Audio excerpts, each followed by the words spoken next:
Hang on, Gandalf. I've got a thing for you. Right, hang on. Where is it?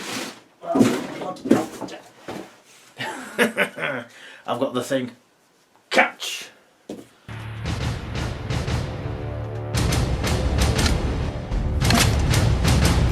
Enjoy the fireworks!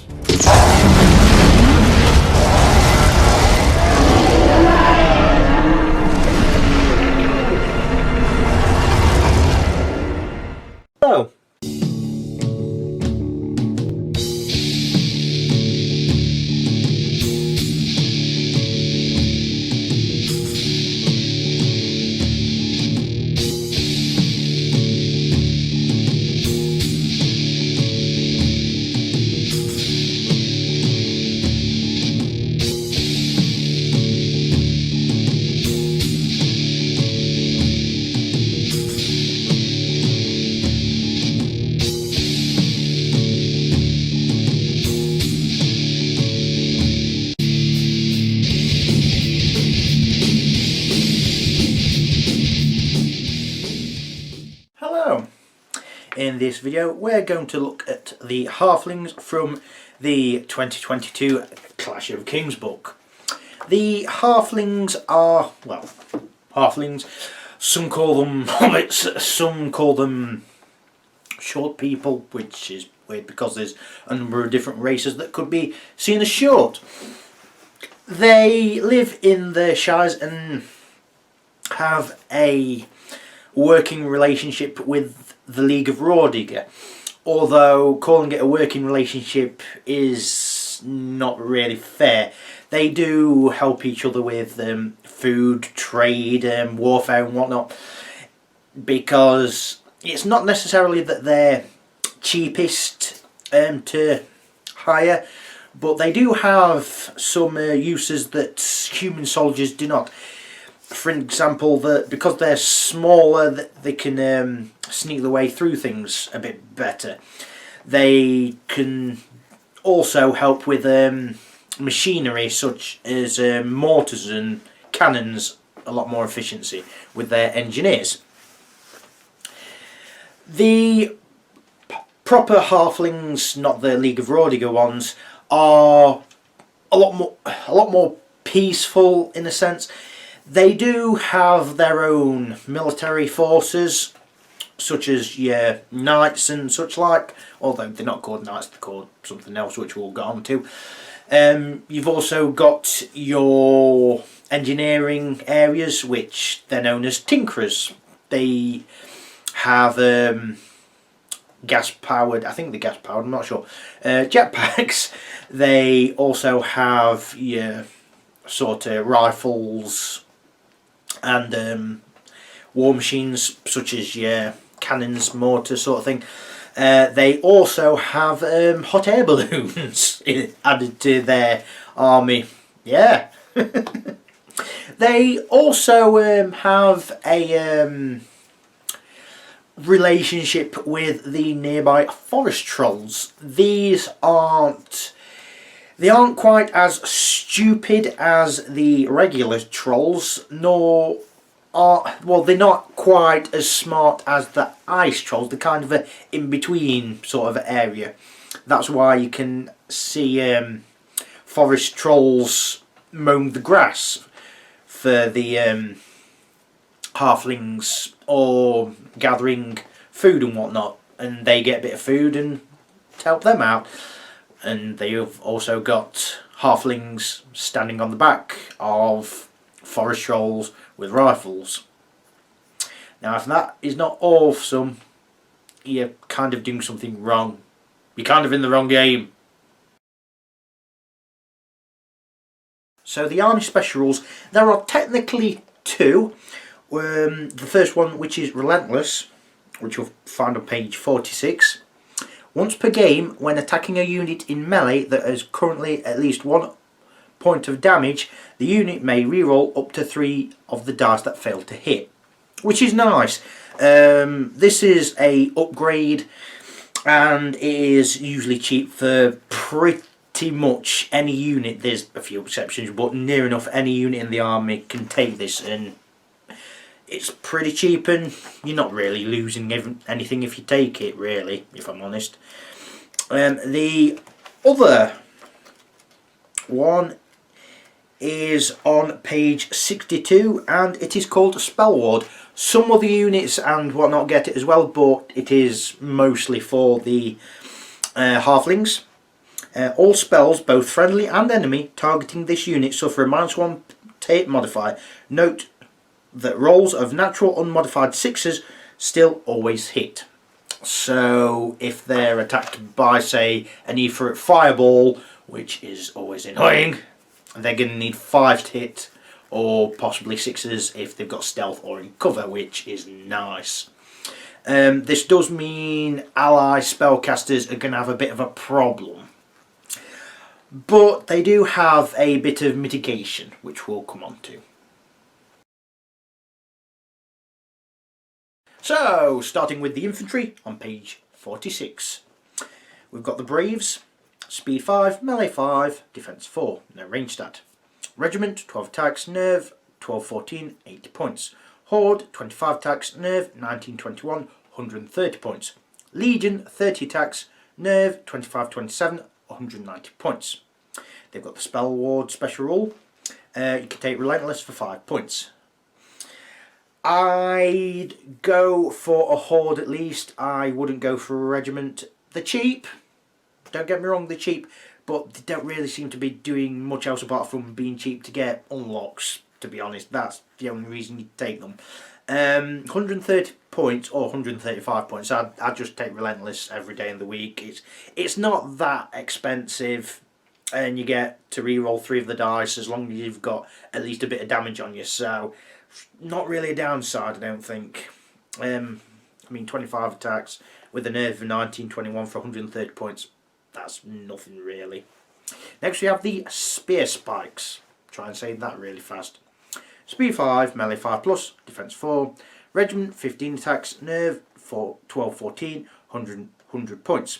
Horde, 30 attacks, nerve, 19-21, 165 points. You've got Phalanx and Spell Ward, Relentless for 5 points. Yeah, just stick Relentless on. I'd just go with a Horde. 170 points for 30 attacks with a nerve of 19-21. It's not bad at all. Their only real downside is that they need 5 to hit, which does bring it down a bit, but you're getting a lot of attacks, and even needing 5s, you're going to hit some of the time, let's face it. Next we have the Stalwarts. Speed 5, melee 4, defense 5. Troop, 10 attacks, nerve, 11, 75 points. Regiment, 12 attacks, nerve, 13-15, 115 points. Horde, 25 attacks, nerve, 20-22, 190 points. We've got Spell Ward, can exchange shield for 2-handed weapons, lowering defense to 4 and gaining crush strength 1 for free. Relentless, 5 points. These are kind of like your Knights on Foot, essentially. They're not bad. They're not bad. Defense of 5. You could make them defense 4 with crush strength 1. I'd go with a regiment or a horde for that. I really wouldn't bother with a troop. Troop seems really altogether pointless for the sake of pointlessness. Regiment's still cheap enough. Even if you take Relentless and just have crush strength 1 with lower defense, that's still 120 points. It's not bad at all. Or a horde for 195 points with 25 attacks at crush strength 1. I think that's pretty decent. They're obviously going to be a bit weaker, but it is what it is. At least spells aren't going to affect you that much. There's that. Next we have the Range Infantry on page 47.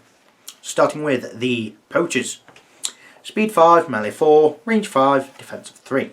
Troop, 10 attacks, nerve, 9-11, 105 points. Regiment, 12 attacks, nerve, 13-15, 140 points. Pathfinder, Scout, Spell Ward, Stealthy, Vicious in melee, Bows, 24 inch, and you can take Relentless, 5 points. I can see why you'd take them. They've got some manoeuvrability behind them. I don't know why they've got vicious and melee. Why haven't they got vicious at range? What am I missing? I don't know. At least there's a bit of melee capabilities, I guess.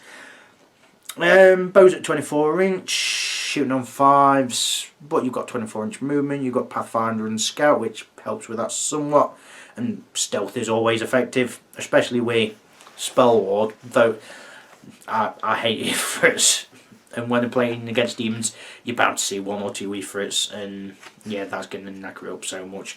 I'd just go with a troop of them, if I'm honest. A regiment seems a bit too expensive and a bit big when physically unit size, to be honest, but that's just me. Next we have the Halfling Rifles.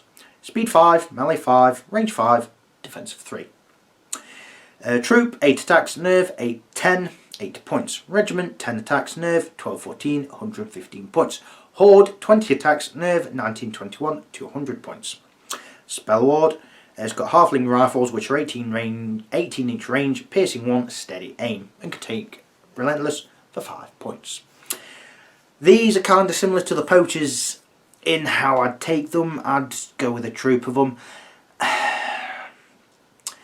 A regiment, no, because the amount of attacks you get, it just ain't enough. A horde seems tempting because you get 20 attacks, but the base size, chances are they are going to be so easy to outflank and charge. It's not worth it. I'd just take a troop of them, if I'm honest. And at least you can move and shoot with them. Yes, you need 5s, but it's only one inch less. And they've got piercing 1.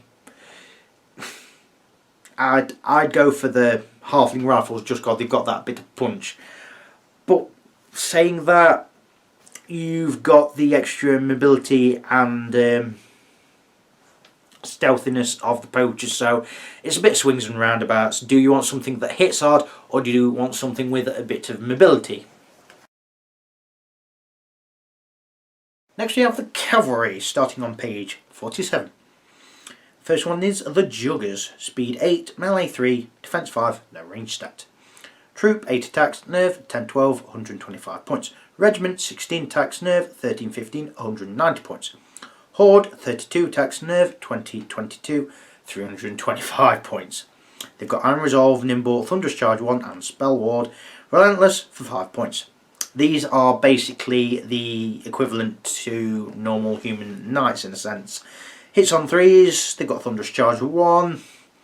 At the very least, I'd go with a regiment. You're paying 125 points. Yes, it's 65 points to just take a basic regiment over a troop.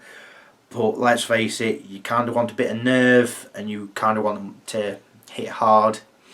I don't feel the troop does it. A regiment is the least you want. A horde is pretty good, but it's expensive and the physical base size of it is huge. Trust me, I've done it. It looks impressive and your opponent cannot take their eyes off them, but once they've got over that, if they get over that, it's going to hurt you if you don't use them properly. It really is. That's not to say they're bad. Defensive 5, hitting on 3s, with the amount of attacks you can get out of them, there's nothing bad about that, is there really? Next we have the Wild Lancers, speed 8, melee 3, defense 4, no range stat. Troop 7 attacks, nerve 9, 11, 100 points. Regiment 14 attacks, nerve 12, 14, 155 points. Horde 28 attacks, nerve 19, 21, 265 points. Iron Resolve, Nimble, Spell Ward, Thunderous Charge 1 and Relentless for 5 points. These are basically cheap versions of the Juggers. Their defense stat, is not as good. They don't have as many attacks, and their nerve is a little bit less. However, what did they get different? They don't really get anything different apart from they're cheaper.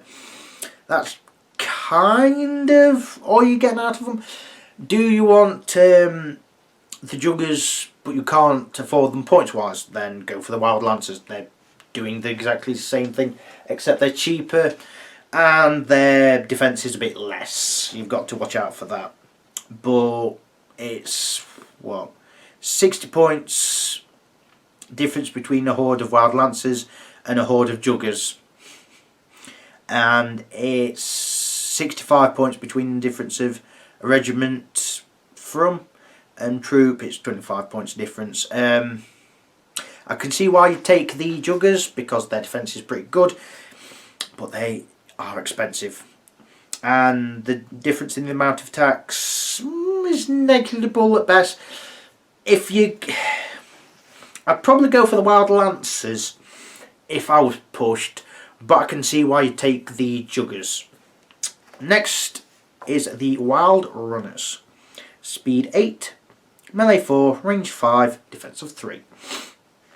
Troop 7 attacks, nerve 9, 11, 95 points. Regiment 14 attacks, nerve 12, 14, 145 points. They've got Iron Resolve, Nimble, Spell Ward, short bows which are 18-inch range, steady aim. They can exchange short bows for black powder weapons which are 18-inch range, piercing 1, steady aim for 10 points for a troop, 15 points for a regiment, and of course can take Relentless for 5 points. I would always exchange the short bows because the points difference is negligible really. I'd probably also take them as a regiment if it was me. Yes, I usually go against taking regiments for shooting stuff, even if it's a cavalry. But you've got 14 attacks, you're fast. Yeah, you need 5 to hit, but you've got steady aim, so you can move 8 inch, so what, 26 inch range? It's not bad. Plus your height 3, so you can shoot over normal infantry's head, which is nice. Yeah, if you want to take them, I'd take the black powder weapons any day of the week. It's 10-15 points. It's not really that bad, is it really? Next we have the large infantry on page 48. Starting with the Edge Grenadiers. I think it's pronounced that Edge, it's EJ. They are irregular. Speed 10, melee 4, defense 4. No range stat. You can only take them as a regiment. 9 attacks, nerve 11, 13, 105 points. They've got brutal D3, fly, nimble, and can take relentless for 5 points. I don't see the point of these whatsoever. The models look brilliant. I can't argue that. The brutal, when you first look at it, seems brilliant. You get that off and it will help no end. However, they only hit on 4s and they've got no crushing strength or anything like that. Considering they throw grenades, why have they not got any range capabilities? I mean, make them a bit more expensive and give them something. That brutal, when it works, it will work really well. But is it going to work that much? I don't think so. And to be honest, considering the height 2, it's going to be hard for them to charge a lot of things. Yeah. They are really... I mean, I'd say they're worth 75 points if I'm brutally honest. Pardon the pun, but yeah, I do not think much of them whatsoever. Next we have the Forest Troll Gunners. They are also irregular. Speed 6, melee 4, range 4, defense 4. Which I thought they'd be defense 5 because the normal Forest Trolls, which we'll go onto, are also defense 5. But whatever. Regiment, 9 attacks, nerve, 12, 14, 140 points. Horde, 18 attacks, nerve, 15, 17, 230 points. They've got Crush Strength 1, Pathfinder, Regeneration 5+, and Pintle Gun, which is 18-inch range. And can take Relentless, of course, for 5 points. I like them. I like them. It's a shame they haven't got a steady aim, but considering it's a Halfling with a rifle mounted on the back of a troll, you can kind of see why it's not going to be that stable. Shooting on 4s though, that's pretty decent. Hitting on 4s in combat, it's a shame they only defense 4 in... Well, it is what it is, I guess. They're a little bit expensive, But considering what they can do, they kind of being a jack of all trades, you can kind of expect them to be what they are. Plus they've got regeneration, which there's nothing wrong with that whatsoever. Next we have the Forest Trolls, just the normal ones without the Halflings on the back. Speed 6, Melee 4, Defense 5. Regiment 9 attacks, Nerve 12, 14, 125 points. Horde 18 attacks, Nerve 15, 17, 205 points. Crush Strength 2, Pathfinder and Regeneration 5+. They're a bit cheaper than the Forest Troll Gunners. They've got a bit better defense and the Crush Strength is a bit better. So if you just want a straightforward unit that can punch things and they've got a bit of self-healing, just go for the Forest Trolls. If you want the same thing with that's a bit weaker overall but with a not too bad shooting ability, these aren't too bad. Yes, there's no piercing on the guns, but shooting on 4s, well, if you move, you shoot at 5s, but 24-inch range, shooting on 5s. I don't think that's too bad. I don't think that's too bad. Thing is though, the pintle gun is a option. It does make them a bit more expensive. I mean, a Horde for just the basic Forest Trolls are 25 points less. So it's not as though it's a huge point difference. It's just something you just need to be made aware of. I think they both have good reasons to take them, if it were me. Next we have the Large Cavalry on page 48. They are the Aeronauts and they are irregular. Speed 7, Melee 4, Defense 5. You can only take them as a regiment. 9 attacks, Nerve 13, 15, 175 points. Blast D3, Crush Strength 2, Fly and Pathfinder. Bombing Run. In melee, this unit will always hit the enemy on a 4+, regardless of any other modifiers. They're basically like the L Grenadiers, but good. They're a bit slower, I grant you, but everything else says they're better, really. They're 70 points more, but you're getting Crush Strength 2. You are getting better defense. You are getting the bombing rule, which means if you put them against things that's got something like Ensnare, or if they attack something from and they charge into terrain, that's not going to be a problem for them. I can see Aeronauts being a major thing for a Halfling army because of how much they can potentially negate against them. I mean, there's so many upgrade potentials, well, magic item potentials for taking them. Their nerve's a little low, I think's the main downside. The nerve is a little low, but considering what potentially they can do, it's going to be really hard to put them down. Next we have the War Machines on page 48. Volley Gun is first, speed 5, no melee stat, range of 5, defense 4. 12 attacks, nerve 9, 11, 85 points. 24-inch range, piercing 2, reload. 12 attacks, hitting on 5s with piercing 2. You can't move and shoot, which is a shame because it's only 24-inch range, which is going to be a bit of a problem for the first 2 turns, I'd imagine. It's got a lot of attacks with piercing 2, which is going to be really helpful, but that short range is really going to hinder it. Next we have the Howitzer. Speed 5, range 5, defense 4, no combat stat. 2 attacks, nerve 9, 11, 90 points.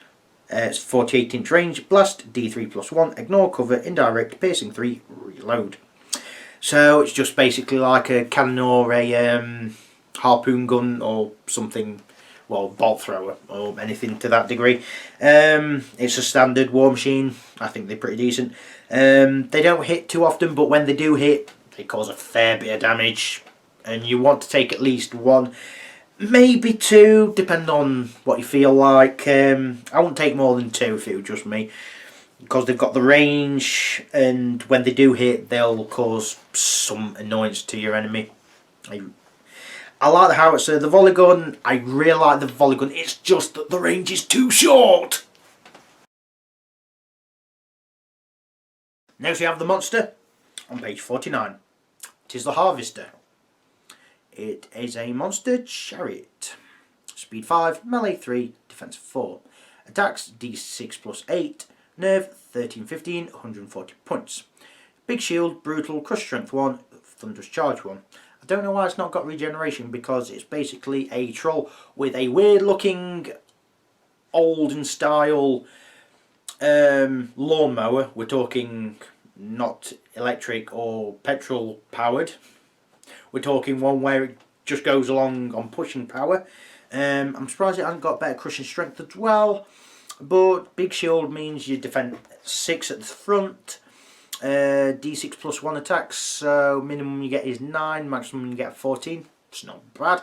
It's not bad on the charge. It's a little bit slow, but the model looks nice and it'd be entertaining to take one, if I'm honest. Next you have the Titan.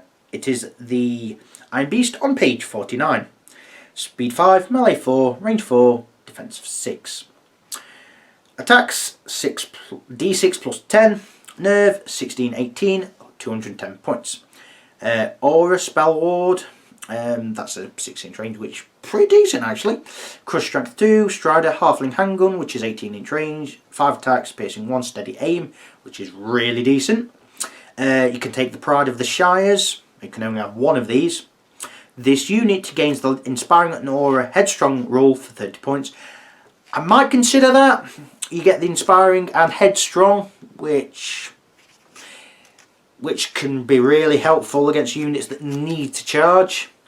Defensive 6, and you can move and shoot without penalty on 4s, which there's nothing wrong with that. Hitting on 4s in combat, crush strength 2, minimum attacks of 11, maximum attacks of 16. That's good. Nerve is slightly low, but 210 points. I don't think that's too bad. I don't think that's too bad for what it does. I think that's pretty spot on. It's kind of like a miniature version. Well, I say miniature, smaller version of the steel behemoth that the dwarves has got, except it looks more like a giant pig rather than a giant sheep. Next we have the heroes, starting on page 49. First one is the Sorcerer. This one's a little bit different in the sense of 1. It's spelled S-A-U-C-E-R-O-R, Sorcerer. Like it's made of ketchup. Well, it's actually a halfling, but probably uses ketchup in its spells. They're technically not spells, even though they sort of work like spells, but I'll get onto it. Hero, heavy infantry. Speed 5, melee 5 plus, defense 4, no range stat. 1 attack, nerve 9-11, 80 points. Individual and spell ward. Mount on a miniature Alares, I think that's how you pronounce it. Basically a pony-sized dog. Increases in speed to 8 and changing to hero cavalry for 25 points. Gastromancy. Unless disordered, immediately before giving this unit a movement order, pick one of the following special rules and roll 3 dice. If any of the dice score 4+, apply the special rule to this unit.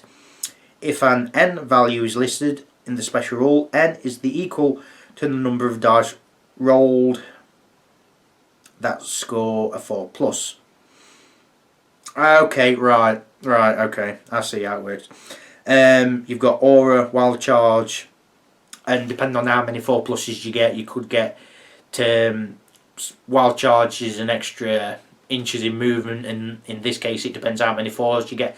So for example, if you roll 2 out of the 3 as 4s, you get an Aura of Wild Charge 2.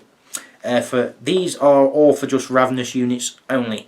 So anything that's not got Tinker, so doesn't work on things like your Aeronauts, your Halfling Trolls, both variants. Your Edge Grenadiers, your 1, 2 of the heroes, I think. That's about it really. Works on pretty much anyone else. Nice. Yeah, all of these auras have got Ravenous on them. The next choice is Aura Leech Life, and so any 4s you roll, you get an extra leech life on it. Aura Brutal and Rally. So you could have up to Rally 3 on this. That's pretty good. For 8 points, well, 105 points if you mount them on a pony dog. I'd take at least one of these. These are pretty good support heroes, I think. Pretty good, I'd say. Next we have the Engineer. Speed of 5, melee of 5, range of 4, defense of 4. 1 attack, nerve, 10, 12, 75 points. Individual and inspiring. It's got Halfling Carbine, which is 18-inch range, piercing 1, 4 attacks. Aura, Wild Charge 1 for Tinker only for 10 points. So that affects the Harvester actually. So that can have a 11-inch charge range. Nice. And also affects the Aeronauts, so you can have a 15-inch charge range. Also nice.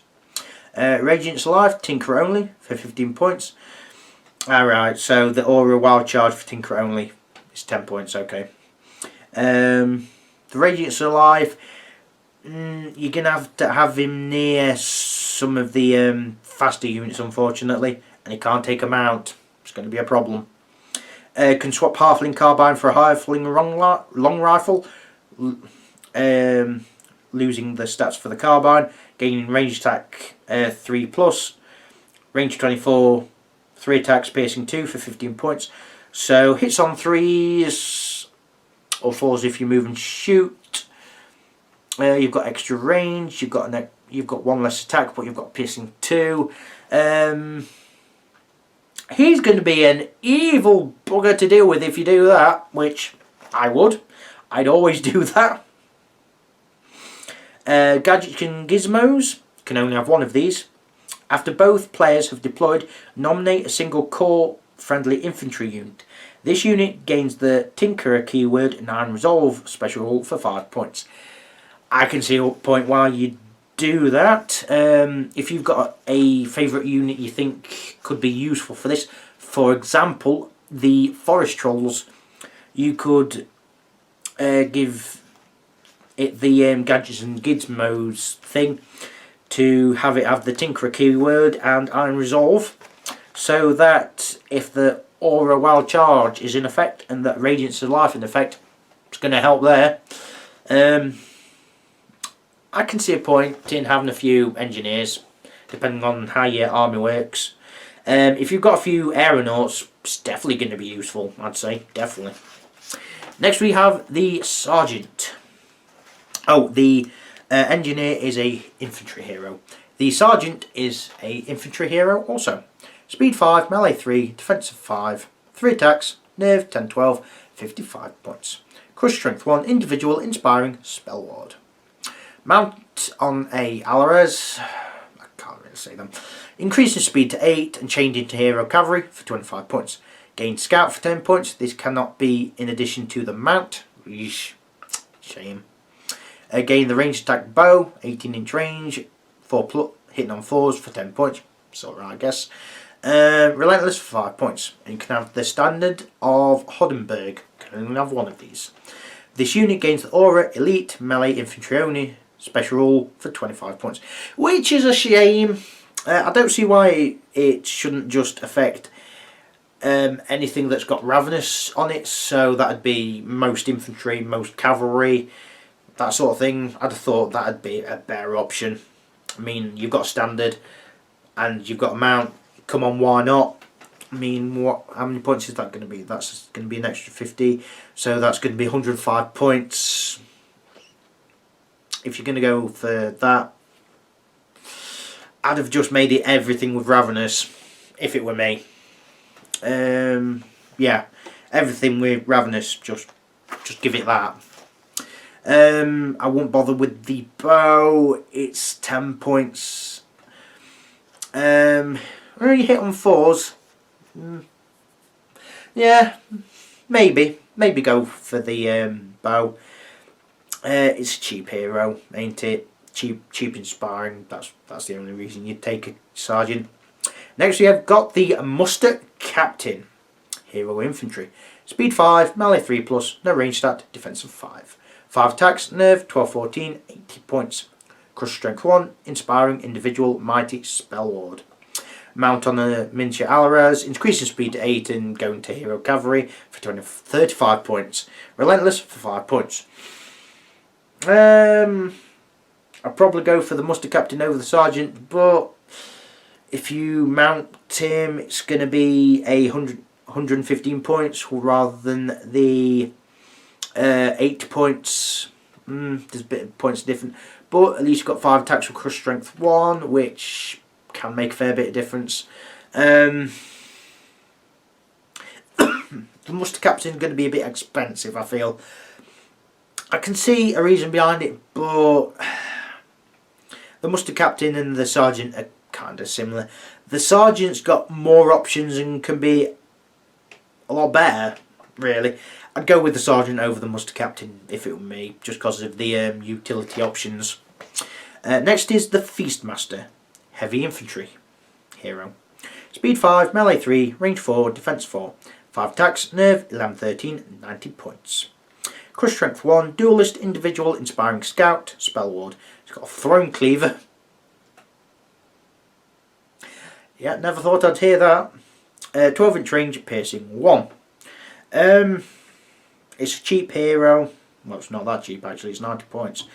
It's a anti-hero hero, isn't it?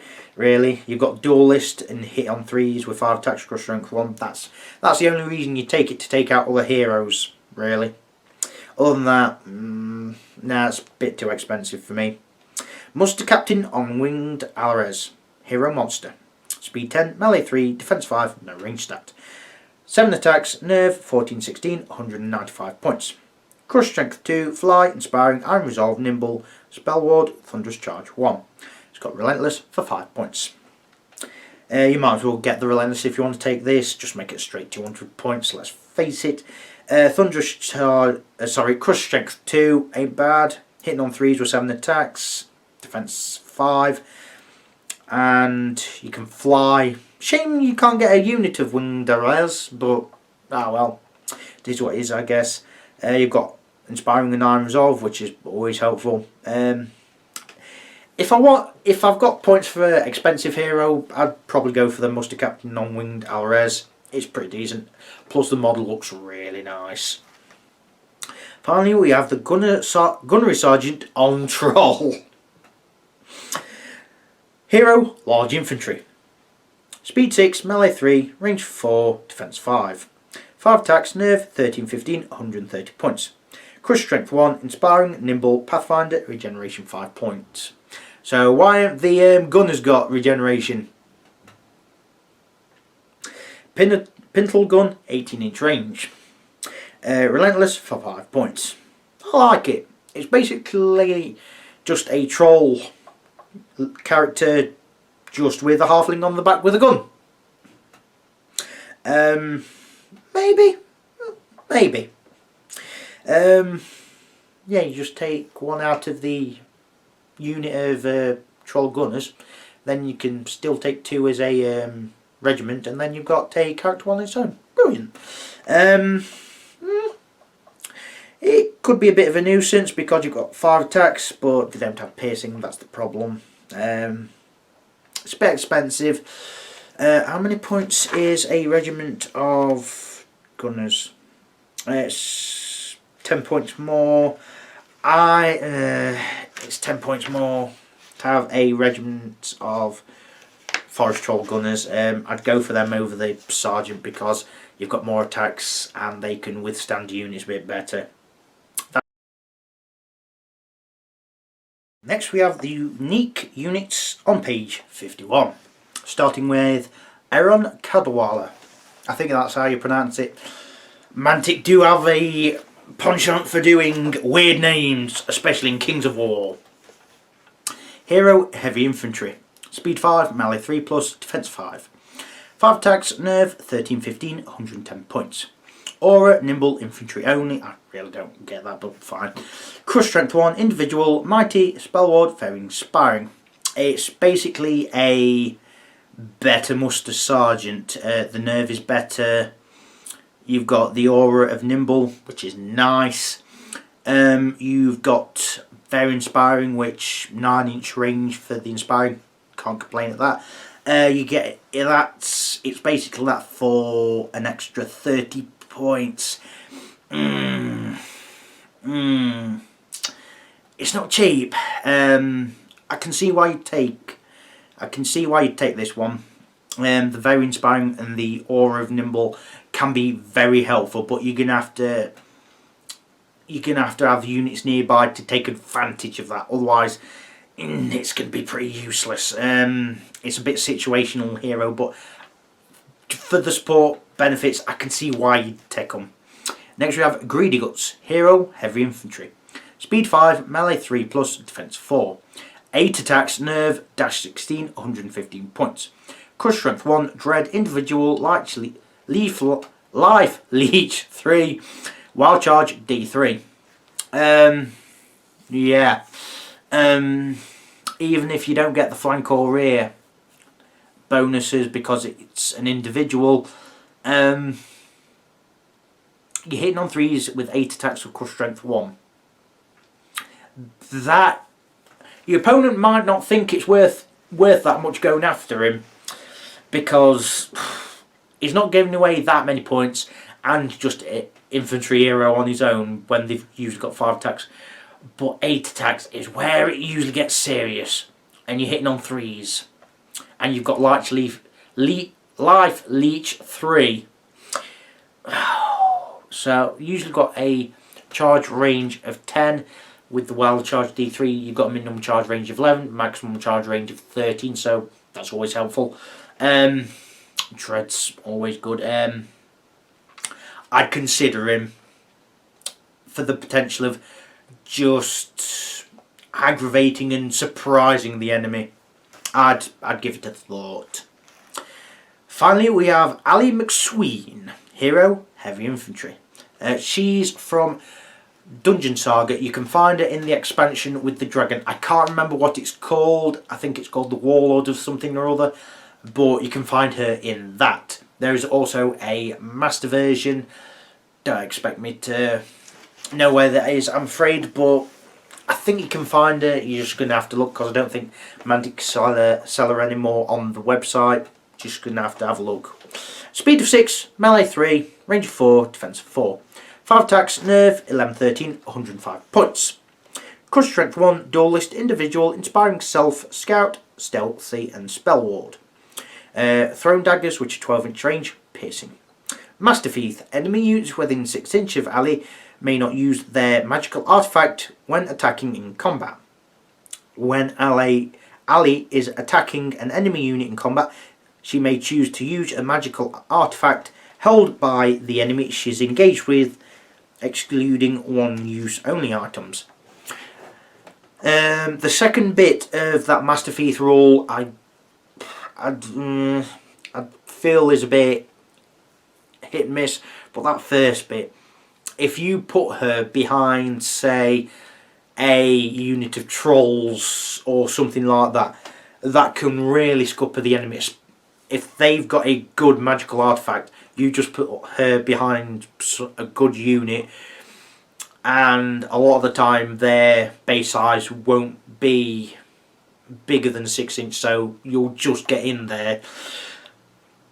So yeah, if they've got a really good magic item for close combat capabilities, that might scupper them up really, really badly. She's 105 points, and that Master Thief thing is going to be situational.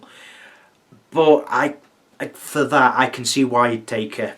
Just just think about it. You don't necessarily have to take her, and I can see why you wouldn't. She's a bit situational, but that might throw the enemy off quite considerably. They are an army that at first glance does seem like a basic infantry range unit, cavalry units. These can do like knights can do, these things can do what like riflemen can do, so on and so on and so forth. It's a bit more nuanced than that, if that's the right term. Because the range units are more there, especially for the halflings, they're more to harass enemies. They potentially won't kill a lot of things, but they are good harassment units in these.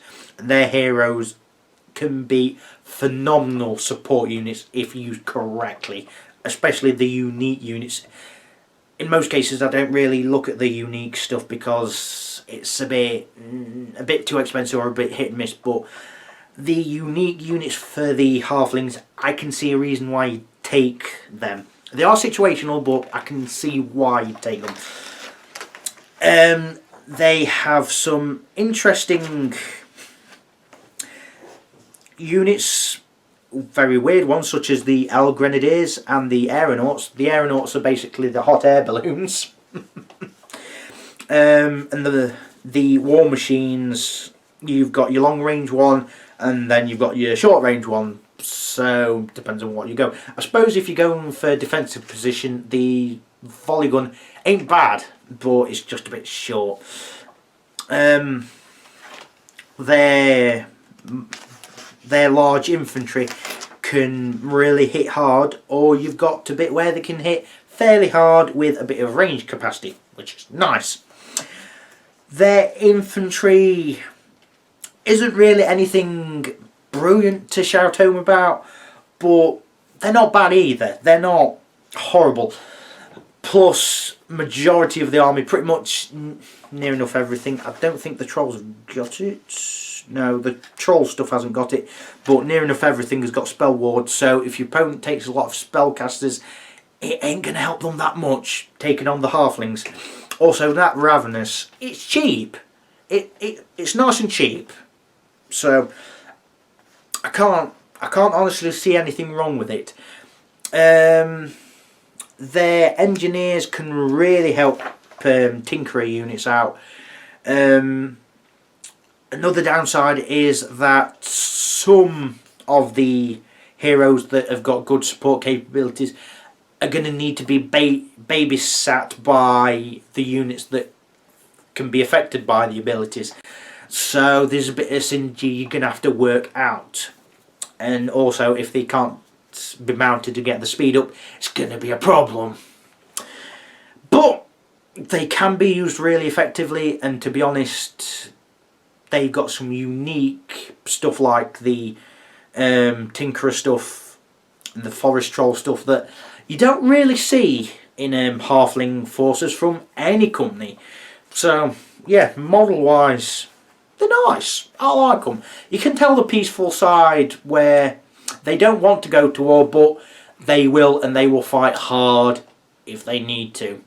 So, thank you for watching. Goodbye for now.